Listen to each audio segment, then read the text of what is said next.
NPP aban agenda 111 hospital project na omoye no sese wo mate so e de aba eduowotwe enwotwe Osoafo abedi akire a wohwe ahoɔdenne ho nsɛm so yewura William Oreku Edu wone nsɛmtwerɛfoɔ edi nkomobi sese insuyiri bebrebe wosoafo na hwe adwuma ye ne adanse ho nsɛnsɛm e de atugya sɛ aba ne ye ne obetumi ne mum yesusu ye ka ho bi ana masare ho sɛm ne tuye sese no Ghana National Petroleum Tanker Drivers Union e de style bi eba na pani kwanche for that global info analytics ano de atugya so mo de anuomo kan ye no ana ba mu no omo kan se owura James Jechikwesin ebedi nkunim de ama NDC amanyuku no na hwe na amanfo anyi wo ma no ensi bone emfimfim mantamu wohene bi ene ne dom asori ya omo dom san kire opani bi so nyame ampata ntete abato Sompa FM nsentwefo pono so anwumre e kire se wanhwe ya dumso besa yiniti bio ne nyina eye kabra ne bia ababeto aban so ntia abambofo ye won kramantamu afrase eye hwehwemu bi efa asem bi asi e wo so utum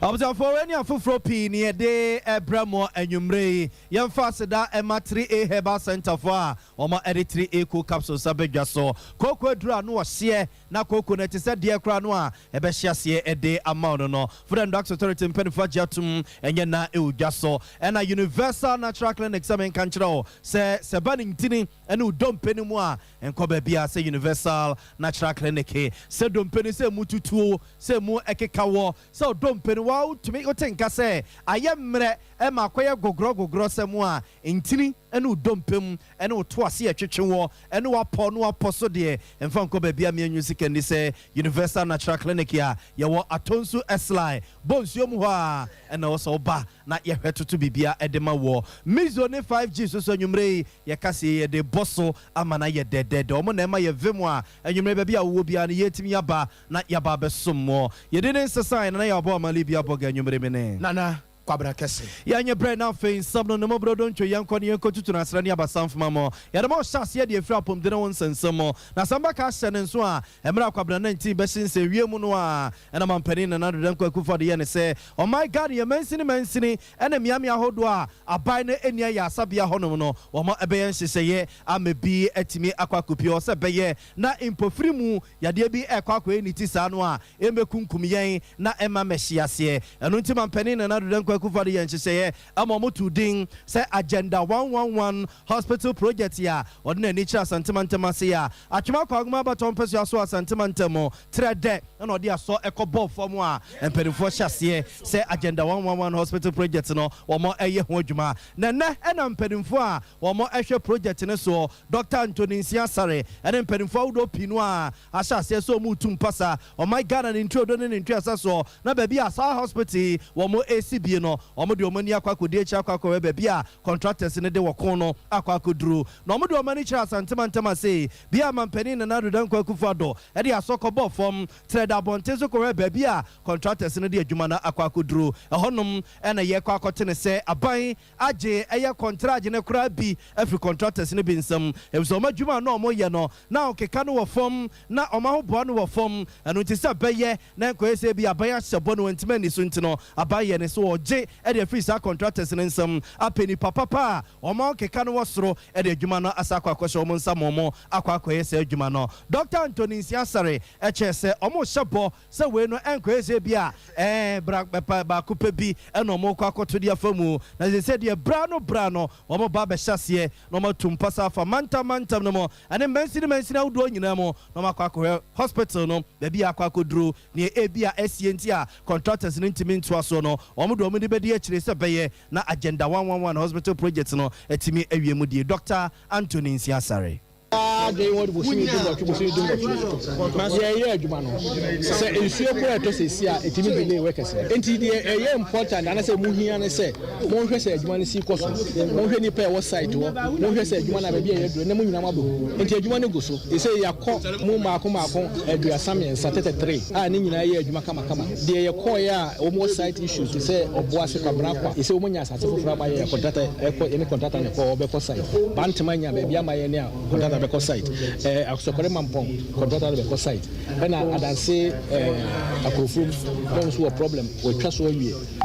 the da we be kusi wo contractor no so enti minim de tra mo the money nyinja say 18 months God proposes man disposes enti the wo mo sese ne say the ya hya ase ibuso a ye ni gidi se betime wie ama Ghana for enya ho fa so eno ene hia ye we hospital a ebeboa wo eman mu nyina enye Ashanti region kwa na wo bia ka se bia the strong wo Ashanti region every region all the 16 regions no wo mo nya bi kura na 3 regional hospital so be ka ho eno ye process and also yeah procurement processes equipment yeah processes of the equipment will lead time if we lead time ke wie ni nyina bo hu ase hospital ready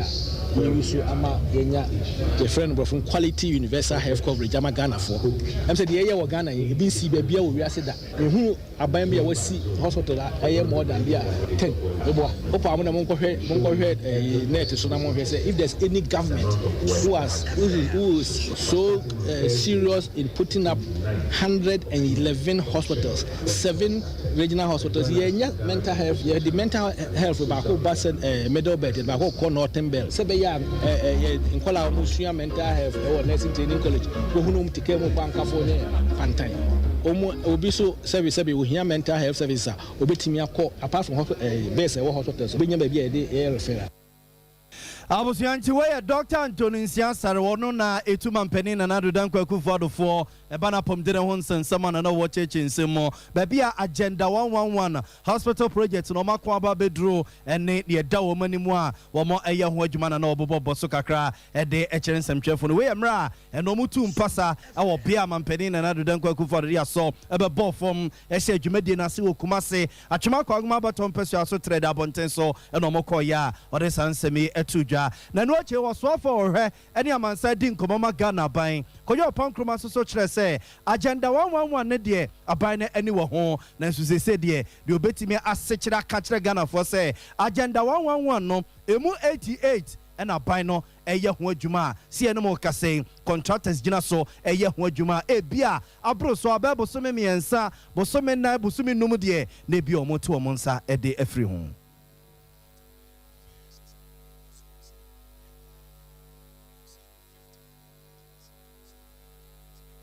Out of the first 4 zones here around, I will see 54 projects. So far, I inspected 33 and who updating in the amamo. Ebe to us until we 54 no. We are now started second part of update visit ni anyone ebeko na munyina so money tia bibi touch ma yenyina ebe hu corner nim so yenyina ebe across the whole country projects near across the whole country 8 zones near across the whole country yes sir yeah the be mama na mama tia na ye kire mu say contractor for be me ensa na omumbom homode no ye twa contract ne mu area word na obi foforo atumi aye amana corner they are meaning say project ni pa otua ho ka Ghana infrastructure investment fund ne krabata foforo yati a friend of give health omo ama ya so atese sika omo hia de atua contractor for kalo omo wo ses kalo ti de hia se contractor for because so ayo omo adwuma na omo de omo krata ba no be na project then 11 na the general target so far 88 and omo ama ya so atese omo yeso adwuma ye ko enim no ye nyina ye de ani behwe ba bia ba bedu bibia ka kira bi hu bibi nka kiri a de omo betumi bia no na na ochana na se na de tia no be my time last aban Abusianchi we so for hwani amansa din komama Ghana ban yewra kojo ponkroma na yetene nka no no akro no a esaso emrasebege ne owo emrasebege fie ma desia e wo fonsa yire bia baton pesu aso e wo puemantemo na obobo nsem so kakra de kire ni nyina e agenda 111 hospital project ya mampeni na nadodan kwakufuado e hyase en wo chese se ye kase ya nugusu a e kaboso gbagba se be fo yiri die bed yo watwe 88 and contractors ejina so a eye ho adwuma dendenden a abro so ababu so mensi echi de so omonto omonsam firi ho a na kakuma bi na amanfo be hyase akọ honom akwa yerehwe ama doctor for ne nurse for so no akwa adwuma ewum Cape Coast South Mbarasa Betwani Yewura George Kwaku Reket Hagan na ebusa atranya yehwe ahode ne ho nsam so se gold for oil ho nsensem no abeduru Ghana emu asam te sen hwan ne wotwa ka wom hwan ne betimi atwe ne kwan ahwe nneema ewo mu na hwan mpo ne betimi atene ne nsa na wabusa asem bi ewo ho no wahu sade nneema esi kɔ wɔ sansese no a aban no ede aba na ebere wɔ sɔre na wabusa sansem no ewo mbarase bedwamu no ɛna ahwadene soafo abedi akyire yewura owuraku edu ɛsɔre ɛna wogyina hɔ na oyina no. The whole idea of this gold for oil was not necessarily to get cheap oil price, but the idea was to take pressure off the foreign exchange, where government needed to use our scarce foreign exchange to procure petroleum products. In this case, we're using gold. We're using cedis to buy gold and then use the gold to exchange for petroleum products. So it's not, the purpose was not originally to get necessarily cheap price. We buy it as and when, spot. Ghana's gold for oil contract agreements are between the Bulk Oil Storage and Transportation Company Limited, BOST, and the suppliers of petroleum products and our spot contracts, which involves the purchase or sale of the commodity for quick delivery at the current or prevailing market price, termed as the spot price. Ene ya etwagu ye osoafo abedi akire ya wohwe ahwodene ya onsam so yewura William Owuraku Edu ya famon free san komo no ho na yen komo yen famon call Francis Asenso Boache osoafo ho adwuma ye ene adansie ho nsensem na tena ye samba ka hyene nso na wotwe atwam na mrasebe gefiem cha me hene ye se ya sabre ye nso ya hyase atuto ya nso yi etwifo amanfo dem etwifo amanfo fie epepa amanfo dan so a ba bia befa bia wo mayimo nso yira na eyire no ɛho behia so soafo ho adwuma ye ne adansie ho nsensem omo sama no ma ne ba mrasebe gefiem be yi nsem wa no saa so no soafo a ɔhwe omo isi kasam no ntoto so won tato no momra no mecha de property omo ye ntia sese nsuo to ba bia na nsuo twifa amanfo so twifo omo dem epepa pa amanfo dan so nam so emene Francis Asenso Boache mrasebe gani owo mrasebe gefiem adehye a ɛwo bantima batom peso aso kopie mrasebe gefiem onom no emode to dwase nyamia no ne bonsamatiko mampani na do danko akufodo aban ye bi pa ama dwuma mampani akufodo aban we ye no aba bia ni wonom a waba ewo mayimu a na dwuma wa ye ebe ho ba bia na de ba ko ha dwen eye se yesu ene ye ban ka ho eno man ya ba bedu ba bia ye duru ya sempo nso bore ni kakra bi epete kakra bi a na afedi eyiri fa amanfo no. Mr. Speaker, the Ministry of Works and Housing is conscious of the increasing risk of flooding across the country, largely due to inadequate drainage infrastructure, improper solid waste disposal, disregard for planning rules and regulations, and rapid urbanization, among others. The adverse effect of climate change has compounded these factors. Consequently, we have in recent times seen flooding in other urban centers, such as Kumasi, Sekendi Takrade, Koforidia, and Tamale, that did not used to experience much flooding. Globally, the dire effects of climate change have left unforgettable footprints in many countries, and Ghana is no exception. For this reason, Mr. Speaker, the ministry has over the years initiated and implemented flooding challenges, implemented major drainage projects across the country to mitigate flooding. As a demonstration of our commitment to tackling Ghana's perennial flooding challenge, the government of President Nana Addo Dankwa Akufo-Addo has been implementing a comprehensive flood control and management program with the following components. 1. Construction of drainage channels and desilting under the National Flood Control Program. Regular monitoring of flood-prone areas to assess our preparedness and educate the public via multiple media channels on flood prevention practices. Mr. Speaker, in line with our dedication to building resilient communities and decreasing the occurrence of flooding, government embarked of the National Flood Control Program in the year 2018 and 2020. The aim has been to allocate resources towards enhancing flood resilience of our vulnerable communities. Since 2018, the government has committed 450 million Ghana cedis to this program, making it the most substantial investment from Ghanaian government funding sources dedicated to addressing flooding. Under this program, Mr. Speaker, 384 desilting projects and 202 drainage channel construction projects.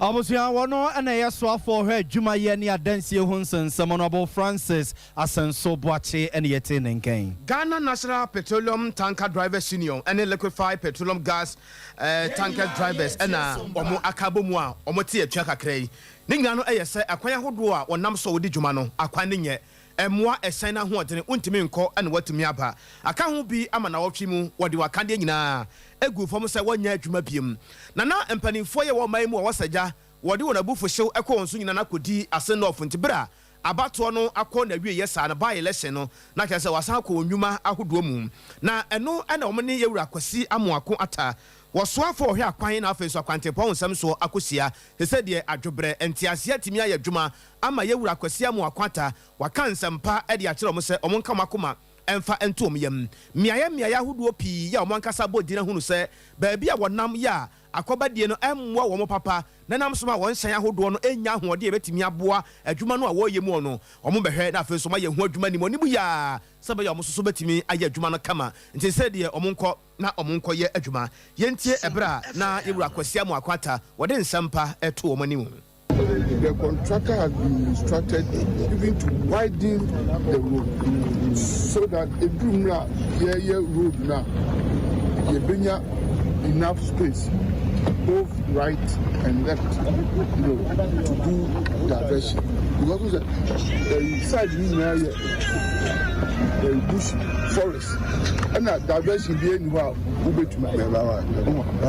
because any contractor no are widening since the road has been properly engineered and the contractor is on it, the contractor is working. No,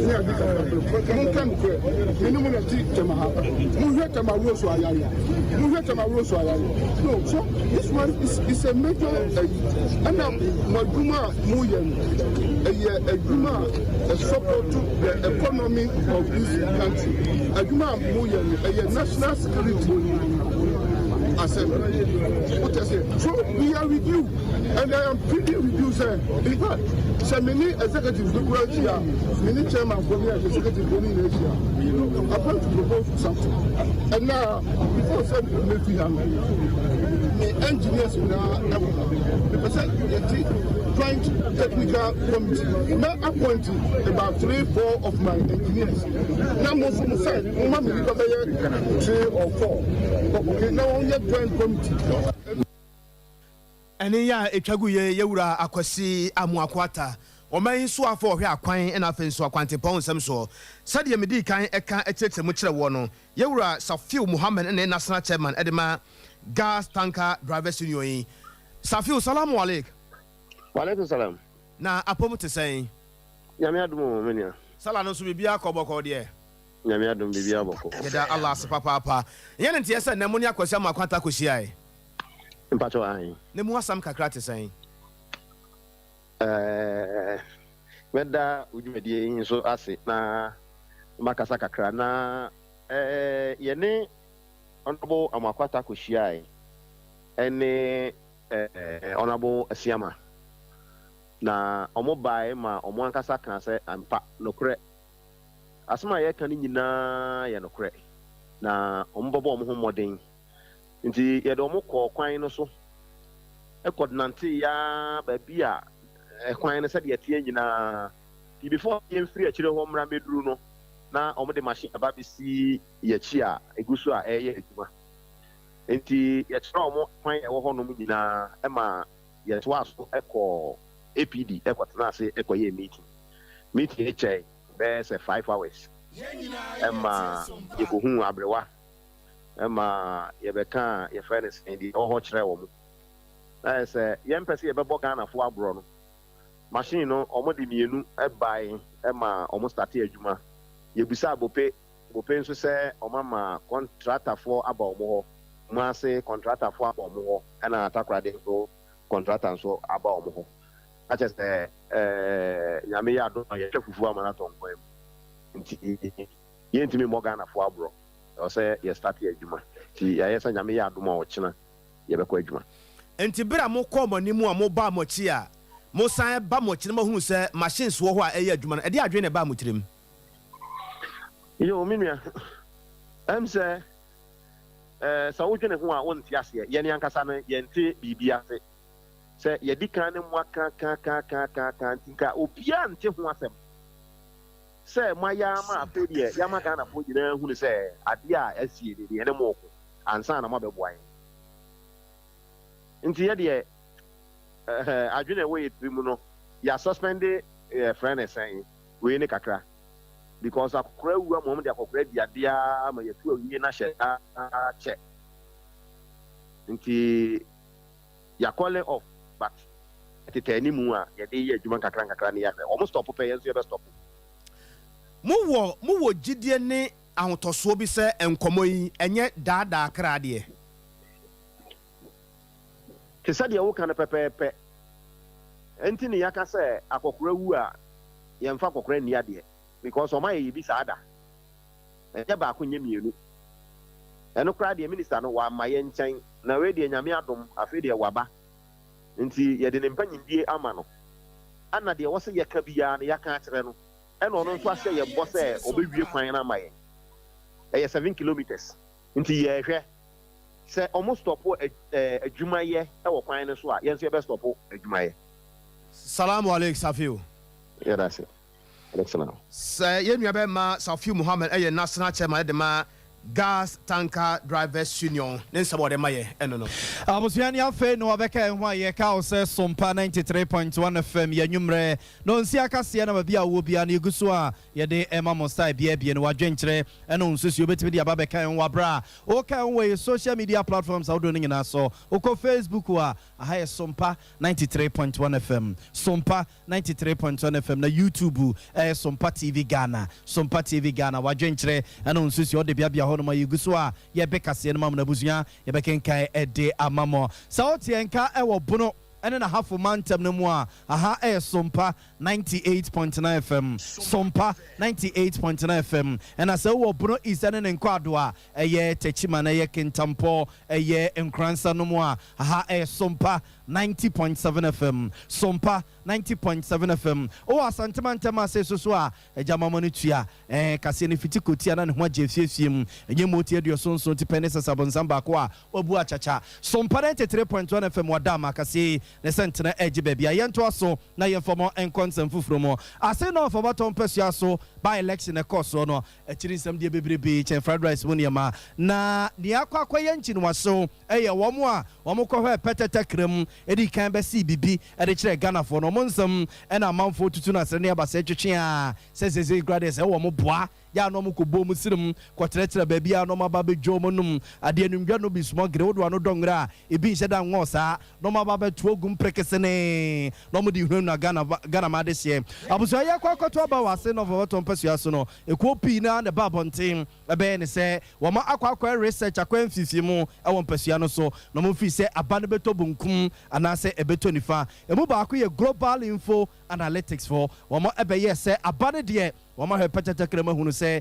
yera Charles Opoku a wogina de MPP amanyuko no ase no fo mpasua no so wono na ehura di kan a wobetimi edi nkunim na nso abusia ye de aba kwahyehyɛ so na no brade ya ekɔ awieye na je se Charles Opoku wote na ni ente obi ehu ba bia wo fa so no pande na ne ho dene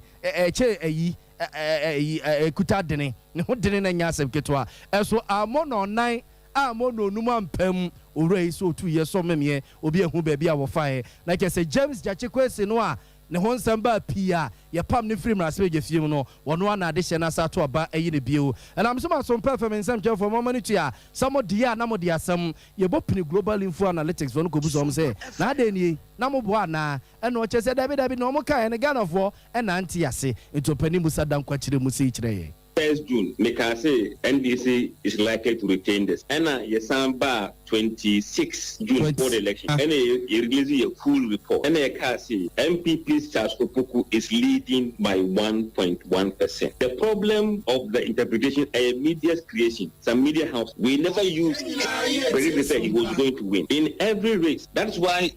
posters no. You see, we are very careful with the words we choose. So we are told now the only leader we about 51 or 2%. Sompa what we need. Why? Because say boss one when they come in, they can change the race. Okay. Matthias. So definitely it's a poll about outer. Look at the margin. Is anybody above 50%? And what is the margin of error? These two are very critical to understand and correctly interpret the polls. Yes, Charles leading, but we gave an indication. Say, in fact, they asked me if they were to ask me who will win. I said, say, it is likely to be Giti Kwesi. Mukai report now. It is there open. It's there. 26 June, it was there. Now let me explain the reason why I went against the fact. Say, Charles leading, but I'm saying, say, he will not win, but Giti Kwesi will win. Why did I say so? You see, polls. Even once, no more football. Are there some what is going on there? No, correct. And poll people's view at the time you spoke to them. In the evening, if something goes into their head to make them angry, they can change their mind. So we were there from June 6th in a first poll. In that poll, no, let's chance a leading 57% to 38% against the Kwesi. And say some people went around the same time and around the same figure. MP before. So they thought, say, and no, about 12 years. In day out, things were changing. They didn't know. The following week, I report now, just drop here, and the place in court because we were taking the poll week by week. You say a very tough race. The way the one offer, correct. Second week, we go on, but on the 11th June, no, just drop here from 57 to 53%. And I place in court up from 38 to 42. Okay. And I almost say undecided no. I'm go up from 3 to 5%. So while Charles is losing no, his support was going to Kwesi and undecided voters. With 3, that's about 50%. And James slightly about down to 41%. And I want to say undecided no. I'm go up 7%. And then the last week I call Charles dropped to 46.7. And I James Kwesi call 45.6. So the only person making progress in the poll was Giti Kwesi. Okay. So data he could tell say if there are 3 or more days or few days before the election, and this is the race, it means Charles is falling and Kwesi was rising. Okay. These figures were there, so it was based on this. When I said if the election until the Giti Kwesi would emerge the winner, and he won. Abusuafo nti we your penny Musa Dankwa ye penny kwanje for that global info analytics ya no ena yetene kaningina say no for bottom person so by election e call so a wo mo ekohwe petetakrem ebesi bibi kire Ghana for so mo de wo mo gina wo mani hwa ade ni din a ase yira cha so poku a wo gina e de MPP amanyuku no ase no for person so ena e di nkunim wono na ehura di kan na ehuri di kan so a abato di kan na je say wo kwa kodi nkunim anesa e de wo che say Ghana for ene yanti wo masiye wo mo ka so ehura di kan ne mo man ka say obedi nkunim nti no ene nsonsu ye wo mo nsem a wo mo ekan na abusia na ke hwase ye bekwa ma no so ne opani Charles Opoku a wogina edema MPP amanyuku no e wa send-off by election e course so na no open day na ke hwase ye ne bekwa ma no so nka ene no akwakodi nkomo na enka bibi e de akire Ghana man ene na dehia e wa send-off mpesua no so na abusia ene ne di nkomo ma ne gitum na so nwumre ye toato ahoma no etoato ahoma no a wonye enso yeguso etoato a wogye enso a ye bekọ ne na akwakodi nkomo nyama ye yento akase no so nkoye ni wa masai ko wontimintibi de hia global info de say womo no was it 6 points undecided for no and we decided that no we TV you be media space mate nti Boama research center mate so start snap it benya do me yesi ma yemi bo ama oh e de benya yemi 2024 say na mbeye sa de from pesca na ma di bad no kro ma yakopo ya do abeto ama hwan wasi beto ama inu atwa ade na se ma mo kai nyina mo so Charles Opoku na edin kunu afa de wo try afa means bia so say Ghana for hu say we true pastor so we true pastor benefsi na gene de no so gene de eze de tb creative group name space abusa yankon finfiri mantamu na Jan ankwada ya wotoso ensia woro na ye wo hene e wo Sompa achemfo ya no e wo mfansema municipal wo mfinfiri mantamu wone ni dwanto ahema na amatachiwa ya wotoso mienu omubu afu papa ani ade se wo mpotam ho omase wo ka gina eyete wo mtere se wonabo Ike Lord enu papa no ya wo ye MC wo mpotam ho no wo munipa bako sei no mo de o nam so mo nyini pa baduru sabe wo mo hunu MC aban nipa wo mu ade se Lord da wo fa nana no mo nya hwe na wo ye rough asem wo be kapa de akere wo no wontimi hu se wo gene ntete wo hiu se hwan na frɛ no wo se di asem wo enti nana no bu fu papa na wo de yentie se de nana hema na wo kasa mon kire ohene o ya akwada ansa na obekire nipo ohene ano hema na ohene na ohema osikuma ohyiam na ohyiam na asame na hia ahemfo ye bɛyɛ mo wa kire hia ase enti ma abɔ me hini panyin amande me hini panyin so baba kire hia ase because ohene biala nya kwa e wa chimfa ti se MC botuma aka kire me ohema de sabi me yenye na on kire hia asa na yentumi ye ntina mai yentumi ye ntina hia mai mu sabi nya politics na yeye emani yeye na ye hwehwe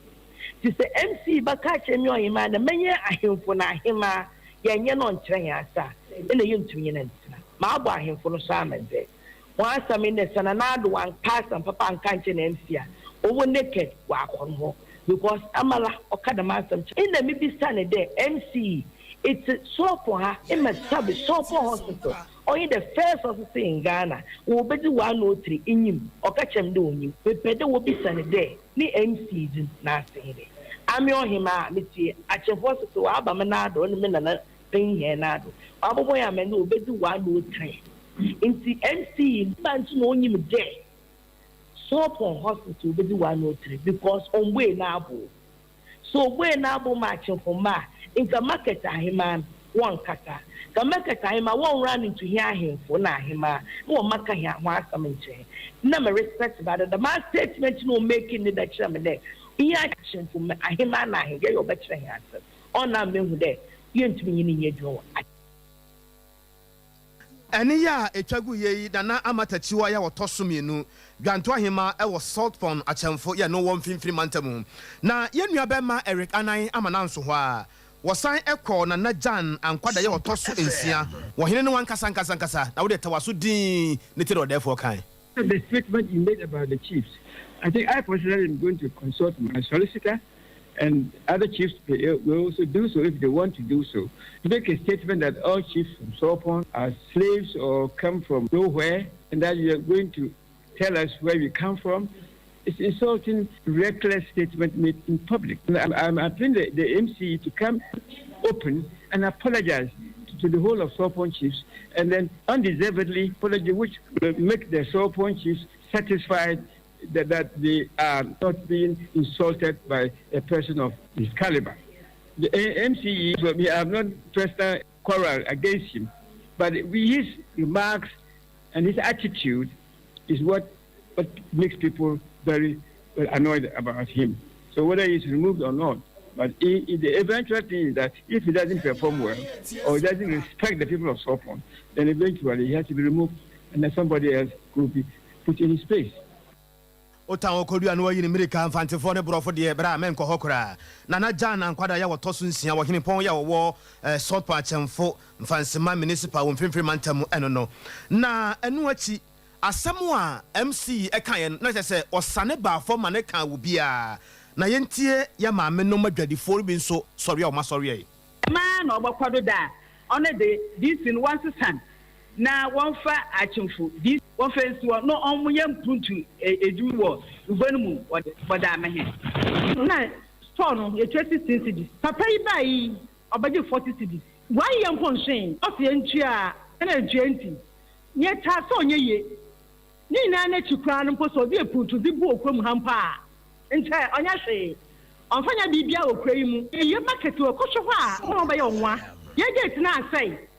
this wɔ ha ohu wakasa ho danto hima ya nanso ba yi obegyina ne so aye gate ni na ma ya kama oho wanse fana ma ye because one year dim ya ntum kra okura yi mu first what the keepers mpo ba ha atwon brechi and the one atwon ko man gasum ne senti den akoko pado na dit one shot dem mo ya bibia wa che before me ya o me ansan kan ya ba din ade say ya agina be naked demonstration iti be ta cha ban there MC in what sanoma he o sa keke suma wona da me me yonkwado iti what sanoma he ne yen kwa amaze ogonu mu yen zama nyina akechi ya sanala ya ti there what we market na command kesin onu do ye oni nye ye kura se wonyim na sadamaka se yo bado ya bo wuro ye hu ya bo naked ya da akosoro ebe wuro ye hu na ya bo naked ya akọ we ye Sompa atemfo ye mame no madwadefo ne nyina no eye honorable Ike Lord Enu wono na ye MC ye wonpotem ho ombufu a afu no abusu ya to so ne yedema freeman kasima bonten so ne yedema ko Ghana ho ne ne ho nsensem na entity Sompa FM nsem 4 bedu Qatar mrantie ababeto yapono so ekyerese independent power producers no na ke se aboadze tema plant one tema plant omo matoto tomfidi akese generators akese no a omo so ne Africa cho ye adwuma abi enya ho ne ne e de break grid kofo e ma ne besi ECG for so che emi enya bie no wono mo che se e car abandi wonum no eyem pimanim na aban so nye na dwene se wotua ne sesei eno nti o makantam edensi awiabo aguso akwata from abatwese so don for ya dom na ketema dabodwe mogedie mafusane ne antiate nkabone bia ne se no mpetio twa no mpeso na wedi ateta wedi so na July bosome no ne de dika betu ye se kridimu a omu dundum omu mfidie ni nyina dundum mfidie no ama esum aduro mayi nti omo ka kire osofo a wona hwe my God yisi kasam ene ne ntoto ye so se so mpere empene no a eka akamuo no won hyase so obetete kakra agizo mu hu bibi kakra ewatiwa se eba nya sade a womo edundum wono emfidie ni nyina eye eka aban edisa independent power producers no na sa womo nsem womo kan ene ye kwa homa no so na ene opani kojopuku akwakodi enkomo yobi a wabene pa eba na wone ne ho nsensem a ne yakwakobusa ne se na anu bi a ne ne bo nkomo no o ka kire se emfa won e ka independent power producers no aban edi wonum no saa ehu ne ase threaten o mo threaten aban so mbedundum o mfidie no enya de o mo betimi edum no ene ne nkone nkobusa nse still ya yo kan ye no wasaso gina ho no ma na enam sankrata we ya o mo edi aba bonten opane wuti enka nwumre ye mo adwo mejo suminya mejimedi sa ho ye ba cho bibi aboko ye de rade ase me kai se na anu aye ne udi nkomo efa independent power producers no eka aban di wo mo ene edu baby na so mo threaten aban so mbedundum mo machines ne ade won be cut power ene ade no o ka kire se enya de a wo mo ebetimi aye na enne so mo ka kire se by 1st July se finance minister entu aka ne bia wo mo ebe cut wo mo power no a wo mo edema eye mpanimfo ma ebisu ye so no still how da so gina ba bia wo gina ne se wo mo ntimi enunum wo mo emfidie no sama me kan no em se na me won gina so a e ma me gina so e ka sa enye se e bia se bia se bia do bia betimi ayi bia obetimi do bia pese oyi bia no obetimi aye de na gina so a me ni gina so akasa ne se contractor your friend of power purchase agreement PPA omukra no eno no emma ho kwan se omutumi aye bibisa na empo no se ko ba se omukoye sa let us a contract in my day. Now, Ede Abba Ewie. Now, what the Sita of the film to say the Omodino Aquacoshe in Jumamuno. Now, what the year a Juma to say, not the Okuchao contract more. Now, if it's a Dafu Frono, I get the make out as it. Matua Sepa. Say, only obi or contract. Enya banchi no aka se o asuma esi anto obite beto sa power ratio na mu ye no ni bo se ni tibito aban It is a ECG for the car. Now here me the ones now want to bring me crew. Sabi. Now what bring you crew you know? And your plus and over to attend so. The kakana me can say. But omuka sombeya ometumi aye. But omuye wia it will go against them because omu say aban no atate or no contract na ekwekra is no e take or pay. Or person or change the contract, you know, I could take and pay. Already, you know, also one penny ends the contract, you know. Now, and they also are buying the car. It's the own supply power. Contract is what you say. The only time because the own supply power, no, it is Embraer. Why are they? Who contract to any hobby? The Ukra contract in Inquadia, Untumink as their own supply power. It's and they may make a little and not the part to be a man out in the package. E was a na ono musinkunya na okan na minim se mpanifo so esinkunya wada yi omusinkunya epenada no enne se kina fiada so mese sinkunya bi akata asem no. I'm hoping say there will be an amicable solution among the parties, but media ya na impempi no o pese o te da to the da minjim di say ebe mo contract ni kura wo no so mo ka so mo medu mo machines na opening yakopon ya do mechina wo mo meeting no mo be no sankoba sa na say independent power producers no antiase a grid co ne ECG ye betimi de ani akoto mo so kwan bi so se bi a ye wo power bit baby a ye betimi de kutakuta Ghana fo a sekoba se wo mo ekate wo mo power supply na enye ni papa ko be ba jo uche enye ni papa ko pe ene yi nyina ma hoden wo Ghana nyina ma hoden no akoto yi about 6 companies a year. I don't think say IPP now more can a company back. IPP now more can a independent power producer. Omoye companies is yeah. Minji mi say omo nyina and say omoye dey do mo omo machines. Enti say ekoba say empo no omo be ya. Minji ndi say omo nyina e dey be. Enti ya hwe me dey me maka say kaka minim no. 1 impenifo no mo kasa. 2 contract to crowd mo emma ho kwan so o me sa empo no so mo koya emwa wo me dey atuma go kan opane ne me na wase na yemfi anini meeting na chi Nyankopon ya adom akina bibia ni a ye besa ba onche bi onyame nhira wo pa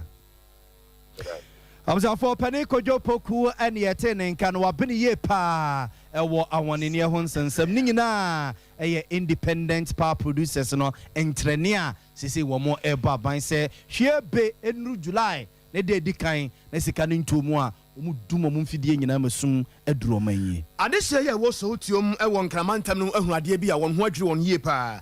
ne nyina ene se woda soro ye a abrante bi anim fie no ko anim kakra ana sabi wawu edagatamu yi na di asemu nie na kyerese obi afrase obusa no yonko se na se wiase so pa ye kwohene ade bechi ade besa bia no na de ma ne ye awerho ene se ebra na omo afrase ada no wo ho nsam twrofo mo busa mu ni ade ne se munim no na abra yi mu ne no bra yi obi ase wonim no obi ase wo hu no wo mpata ho da ne ade de se akoye bambofo asem na odanseni ba ko a wonya akukuduro se wonen nsam twrofo ebedi enkomo ewura Kingsley Bentel and the business of a mental. One who has seven was a bra, Sompa, you have some na yentin way. She said the engine to a Uber driver. Then so I don't pay number for Tanya. And I mean, who say, or the what my mouth put on with here. And I may share ocean once he see an earpiece as an assume. It ain't even to Uber driver. And then so last week, you know, what about Baby see you be a more attacking a sign one to kind. And look up on a coupon dom no Muduhuna, or rushing cost so much. Tea or young by radio. I don't pay you say you are not Bunikumu. And then who know, I'm a budget finishing in now. I say, oh, sure, we can't say so, or very no, or that what you move. I say, I'm with you. Spencer Maria, family. friends. Some baby or the friend or happy yourself. Honor as a ministry. There be you name you who look at that. Into your contact, I told him no around. Honor police for money by the one of a panel call. Into train say maybe if you say you only miss one and say visa. That be the way in the common you book. Lacoste or Lacoste on gens. We say no come and yet pension as soon or send pop one to share. Better or you show more. We don't so you do and I'm visa to know. Again to farm miss any pictures. Ene ya etwagu ye dansani cancel bento ebra samtrofo busa na semu odi nkyeremu emaye na abusua de mo kwapom dinimo Dr. Katrina Mufa Dr. Penny Oye Juma was St. Michael's Specialist Hospital war Okankwe Central and Krapumpunimantem we crowd ye La Paz mum nina honomo Krapumpunimantem nene more free hypertension health screening edema this year Okankwe Central Okankwe North Obaton Pesia so Krapumpunimantem no to Ghana this year for Sir Brano no yenta member ya sabia yen check pressure no and hypertension as NSA yempa was ye nipa dodo no a ene wo medro ya sabia no no wonyare o na ye niti no se no ho ye ne basabasa obanwa setim wo monko fifi mu ne de mu yemu no na ne pressure kra no nta ncheke enti na huri ejina wiem se light pole na wo ye ho hwie nyeye na ke sense doa ene wo konto sre no ntede mabawa no every 18 years iko nyina abroso atete hyase na pressure no mu woni nko ho na bimba ya sabia Dr. Katrina Mufa the no cremon say your friend was silent killer and I'm say a decline about one and bone kaye ubet me and the nam hosa abra no bibia fine why do you say be on hoarding nenso so complications of hypertension no door soma e be so dangerous say can heart failure stroke and this an ma ya ka ho asem yi e sha se a e ye den se wan kasa obese si wo na so bi ho a bibia enyew ana say bia enko wie ase ne na bia wa hwere won kwa ana say bibi sa enti no enti na te say dia me kan no hypertension ne dia o ye silent killer oba onkra oh ho no mo abehu say yes wo yare kakra bi okoda hospital ni yes BP e no wo e na ye den odi free nti na ye ya de hia no ma form more hypertension any in fact obi biara o free 30 and above no because they say hypertension the cry who say it me here as far back as 20s early 20s cry no one born who ban ye one show who year it me e the hypertension no e den it me ba wa brabom me mefutu won say obi biara o ho bia na o Ghana mem ha no ma o adult age make can say a free 18 e ko no ye regular checkups obi biara o free age 30 die nanka wo de nka wo benya nanka da bia every month bia no at least check wo BP once and only wo blood pressure no ko any pharmacy shop kra na so omo check BP wo kwan hu kra wo betimi akọ na wa check wo check na etoa so miensa na se ni nyina wanya bia no ye high a enimonimu ya hu doctor se de be ya eye futuo ana se mpio eduane mu nkyerɛkyerɛ na se abrabom nkyerɛkyerɛ bi ne de be ma wa ne de ama o eye duro ne de be ma wa ne aso ano wo kwa ansa na akwakodi unya daachi Abusiafonti we Dr. Katrina Mufa ne yete ne nka no ye adwuma e wo St. Michael's Specialist Hospital e wo La Paz abontenso won Krapumpunimantem nti adehia e wo Okankwe Central and your Okankwe North Obaton Pesia so e no mo ye free hypertension health screening e de ema wo mo mpotem ho no na akiri wo mo mutiri ye ekwa ya sabia ho no mo a ade omunya asomfa so de nsem yi eto nsemtwefo anim. Why say anytime be out to check up on the said upon the si kofa because on the dining day na you do any deal ni I don't know one check up on the onim ni eko because you have ka say ade do but ne ade no so bia e she we inside je say utu na mo na be chese ya be hu nyoma eto si no oni padua ni ke mu ko ni o ma ya de pa san e mo o ma de boy no se be ya be dan day ni be hu nyoma eto si no ni padua mu no o ma ya de I'm sure the masses. Okay, nipa ye nam ho ye ko ba nyina wonim bia esisi wo ho abrabom enti ene na ye ba se so ye beteke se eden na e ko so e mu enti edi fa so bebra ba ye mu abe ye no so me around Inti abaye no so be boy pa. Omunya mma be say so be say another one. Inti omo announcement me call a trade dia on beti aba. But obi tie me dia. Bibi ye wa ana omo ye ni free me bae omo di me hwe. Inti no omo hwe ni pan so fine. Doctors for no omo tie omo anim omo ni ye stress fine. Inti no think ka dia mesra o say obediri me kai de aba. No. I was going to weigh at this year war, Kankwe Central or Kankwe North, about 1 person so I want crap on Purimantimo Mutri ye, Sajumedi we are St. Michael Specialist Hospital, a year no muku biena or more HH in Semuka credit. Nanwada and I am at the for SO control and so here, license exams, and nearby them contabuni, and a grabu here. Now I am some baby. And you hear social media no so or we were in so any. Kanya na wasa wo kan bi na wo de kyekere wo werɛ na adise no bi ɛkyerɛ asɛm no ba bi akyia kakra na asɛm no edi kanti ombɛka anwumre yi yɛne yɛwura Kofi Boama ɛna edi nkɔmɔ okɔtoro exams ne bi o fie ha Kofi Awurade asomdwen kan so papa na pom te sɛn Kristo adu na nso ɛ nyame atom okɔtoro exams ne bi na nneɛma mu te sɛn we de dedika no me fa konya we so achia Ghana man eni Asante man na amada Sompa TV ni radio so empanimfo nyina eni management say amama ai sa konya ise yen churchre yen so yen semu e wodi asine ho no kwasem nyankopon ni say result na e baaye no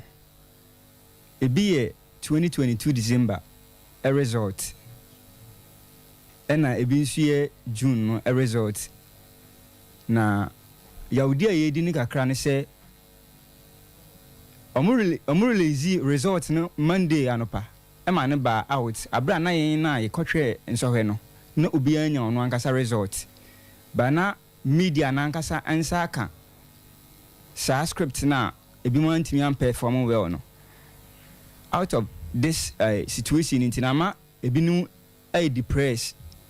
And me sorry say as a good citizen and a teacher in meeting about one thing my voice out. National teaching council no problem ben na mono mo. Me ba no question yankopa no me say NTC e kwan mfa so organize exams no bibia enkoyi de na ma to you no hunu say enkoyi. And say ka de na won so mo yenso. And say candidate bia opese otwe NTC no. Omu be portal ema no ko register. No register per subject you 150 Ghana cedis. Your numeracy, essential skills and literacy. Enti so register on the index number. Your learnings, your examination centers across all the regions. The 16 regions, you know, more examination centers are working. Ntimi Kofi Ameka say mo Asante region say me ko register na centers na wo Asante region ne san ni say bia me ko voter region ana me ko Eastern region ma kotwere say me ko a de say me me di musika ena e fa car no eko ba bia be ko akoda no e de say wo a ko akotwere exams no ena wo a hwe ba bia ko akoda so stress enti wetima ka say no ka ho bi ntina ma unuanum bia ntimi ama ho mode ana eno no ka ho be factor ebi nso eka ho se NTC enye workshop ma candidate bia wo hwe enso hewe da nka mu hia workshop me fa cho yo obi on mo we school way back 2017 ansana omo introduce NTC no obi on mo atwe sa enso we be 6 times 7 times into one oni sa skills ana nimdie fa sa paper we no ho me student of Jackson College of Education na yen de ye bewi a essential skills no betwe ho papers ya twa pass na osa school no management no organize classes emaye ya twa ama wo timu say wa perform yo by nim di ntia sa we no koyen so na aye denden di ama wo sa enti bra mo hu say mo results no bi nam social media no ne sade onkofo no bi si trotro no adwen be ne ba mo tirim dedi kan no the NTC no cyber bullying say the omoye no omo pese omo sisi en ene say obi pese wode wade ana umfuni ni ba bonten without your knowledge mentally a bit me affect you, emotionally a bit me affect you. There are so many things that ekoswa entimi ma yen ankwatwe NTC entimi perform because of the NTC from penny phone eyeye wunyi ni se unnuanum bia nkasa no adesua so form your learning disabilities and your individual differences Sompa but you still the way central for I wa hai de obi betimi aye no obi ntimi nye enti beti say exams na ekwa no obi won wa specialize in French and also onkonkotwe NTC wakwa essential skills wa pass literacy wa pass numeracy wa fail wo say so pass ni nyina me wan so nipa no na failed was specialize in French eda mo exams no dan ahodo ya mo centers ahodo de na ya na ekoso ye hamo ye tata mo e ma untimi nya free of mind entimi ntwara na and the mintimi nka no across but baby a wokotwe na but baby a me kotwe ne de na stress enshada enni ho no mo center ne de wotro no kumase ha me ba chonche ni kumase let say me ba chone ye baby won mo nso a learning center room bi won mo ba mo complain say bibi sa akoso untimi emusa unua on say examination de eden a obetimi yi wafo mu de beti bi won betimi ahia unua bi mo a o pass e me ba cho me first time try no 2022 December minya essential skills and minya literacy by numeracy ni manya enti se dia na mo pese wiase nyina ate de pese wiase nyina ate ne se ekwan a NTC for ede yen akyerkyerefo a ya fan tetiem diploma holders any degree holders no ye pese Ghana ban ahemfo asofo mpanimfo any nkramofo mpanimfo any ankrankre any maame no omudi pa ede hwe yema ekwan na omo introduce ana omo release result no agu yen mu ase omo anwene ye ho nti pese sa mpanimfo ni nyina any parliament omo come together na ye hwe ana ye review NTC ekomfa so manage ye examination mudi man mpanimfo ntimi amiti amo baye dan Sompa sisi amene okasei ye gusu edi nkomo enti be be press conference na chi no se mpanimfo anti ya asema ye be kwa kwete no office day in day out musomba pekete bi me pa chane musomba pekete bi ye be ko aka pensioners fo ho ye nya hu ba bi o mo kra gina me pa chane no kwasim nyankopɔ nim se ye sese wanka se utiri ho a ye yiwa yibone e kwa na mpanimfo no ye no omunya mfaso ofri dwumadi na omo ye no so enti na omo no because obi o because omunya dwumadi in what sense what kind of say the enti ameka sa ne se se obi we train so hwa a ana se yemfa ne se journalism ya ye koi school na obekwa akoto from se opese woko no esan se ope oyi nti odo fantitie mu ansa na wa pass out obi akọ college of education wa fantitie mu wa metes adentina ye bekwa akọkire ne se enipa no onse mfata se okire ade de yesire bi mu ne se ye odi mo hu no se sa license exam so kura no ehu ye da hia bi sa because nyankopɔ anim ne se unya license ne de a eboa wo okay eboa wo because eno ne bema utumi krata but inipa na fantitie mu by the omni se NTC anyi mu no omo certificate ahodo miensa omo provisional licenses omo temporary licenses omo full licenses into obi a wahwe first time ana wahwe second time ana wahwe third time on pass here no ombetimi ma provisional licenses no more petition field bi ama na yeden akwakoye sisi aye kasai NTC eri eye new reform ayenu obi okuta degree nko na betimi atwe exams kasa me kasai eye omo ya national service omukuta diploma omo ntwe NTC ni bi but information bi enya ne say omo last chance say obi okuta diploma bi abetwe no once and for all Sompa FM but online da be na mo decide some press conference no be pa cho enu nti na edi kan ba no say nyame ya adom na say ye be ya ye be sa back abe inform ma na wase na ye bon pa ye say nyame ya adom bre no sonso a no mama yate be pa cho we di wadaroma ade ba ko a me sa say ne say de sie no enipa ebri ai depress awofo no bi di areho obi ma me ton su obi to mako ena wadi paade ahwe ne ma no empanifo ne say any degree sabi o mfa nipa na adwuma ɛdeɛ na wɔmfa nkɔtoa so nkɔyɛ top up you deprive areas bi a yɛ send teachers ne bi so ɔmo nkɔkyerɛ adeɛ a ɔmo nkɔ nti nkɔmo nkɔ nsi da yɛn na nke nkɔyɛ sɛ adwuma no wɔ hɔnom na yɛn teaching profession no yɛhia sɛ yɛ serve ɔman no ɛno wo ka ne sɛ mo a feeling na asɛm mo pass no nyinaa yɛpɛ sɛ because ebi deɛ nyɛ ya wode ne kɔ akura bi asɛ sɛ wɔn nkɔkyerɛ de wɔn ahwɛ dan akura bi dwira gu adeɛ ɔmu ni sɛ problem kakra ɔmu ni sɛ obi yɛ doctor na ɔkɔyɛ akoma ho adwene ana ɔyɛ akoma ho yade a ɔsa akoma ho yade ana adwene mu yade a ɔyɛ practical sansa ne ɔna kɔ out nti mo so mo hia practical nti adeɛ ɔmu ni sɛ wɔsɛ pass mark ne 50%. Nipa na tumi atwa 30%. Ade nti na wonfa ne nkɔ classroom. Ɛma won nkɔyɛ. Ɛma won hwɛ sɛ nipa we wɔ sɛ fata sɛ ɔkyerɛ ade ana sɛ ɔnkyerɛ ade. Because we na yɛ ne nyina kɔ theory. Ma na wasi wura Kofi Boama. Me nim sɛ nkɔmɔ yɛ bɛsa to aso. Ɛda ase for your time. Me nua bɛma Kofi Boama. Line sense exams no ɔtwerɛ bi na busua asɛm no tiatia Boama. We de wa wo name o. Ɛha dwen ma nkɔmɔ ɛne ne di wɔ kyerɛ sɛ ne nuanom bia mra ɔmo de resource no beto dwase ane se nka bibiri kra pɛ sɛ ɔmo hyɛ ɔmo ho akɔnfo because ɔmo fi sɛ ase egu ɔmo anim ase failure yɛ papa but ebi mu so shit up also so tia be pa